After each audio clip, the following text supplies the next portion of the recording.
Africans, let's talk. Let's stop burning the little we have.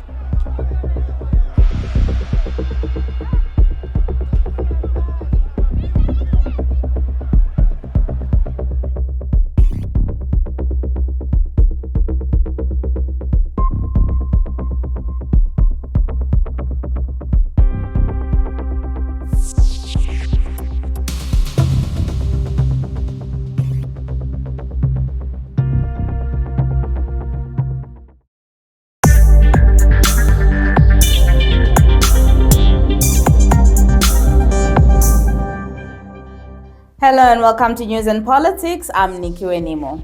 Africans, let's talk. Let's stop burning the little we have.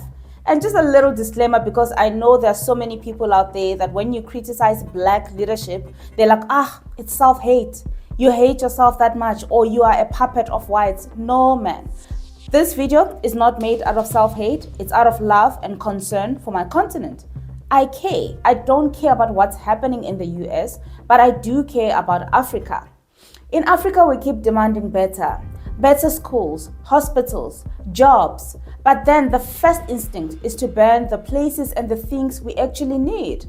When you're done burning in Angola and you run to South Africa, what do you think you'll find here? Nothing. We're burning here. We're burning our own communities too. Remember Tembisa? Just last week, the residents of Tembisa were torching their own township.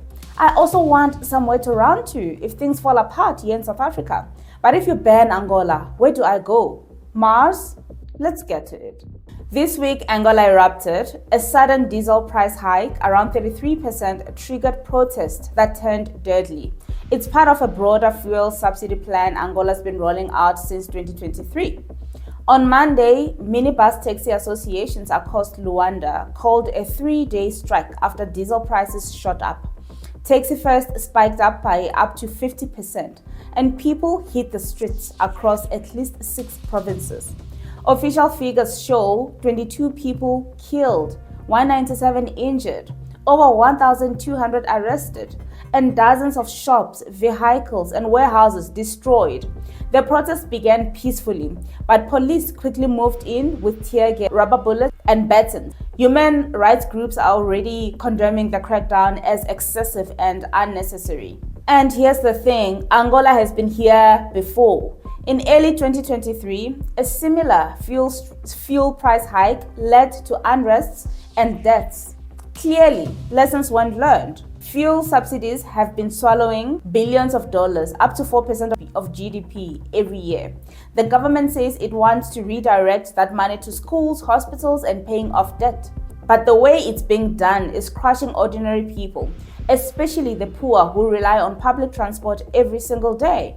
The president of Angola says this reform is unavoidable, especially with debt hovering around 60 to 70% of GDP and billions due to be paid in 2025. The IMF is backing the policy, but even the IMF admits Angola must cushion the poorest households. Yet, here's the problem. The cash transfer programs aren't reaching everyone. Rural communities in particular are left out, which is why people feel abandoned. And let's not pretend this is just Angola's story. We've seen it in Nigeria, Sudan, Egypt. You remove subsidies overnight and you light a match to people's survival. When daily transport suddenly costs double, it's not an inconvenience. It's the difference between eating and going hungry. And South Africa, don't laugh. You are in the queue too. We've seen taxi strikes, service delivery protests, even Tembisa banning its own streets. At this rate, we'll have nothing left to protect. When that day comes, it's over.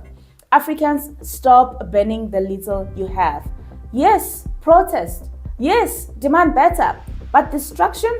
That's self-sabotage. Because when the smoke clears, the politicians still have their offices, their cars, their houses, and you are left standing in the rubble. Angola needs reform, but it also needs compassion. And as a continent, we need to think long-term. Protest smart, fight smart, protect what we have left.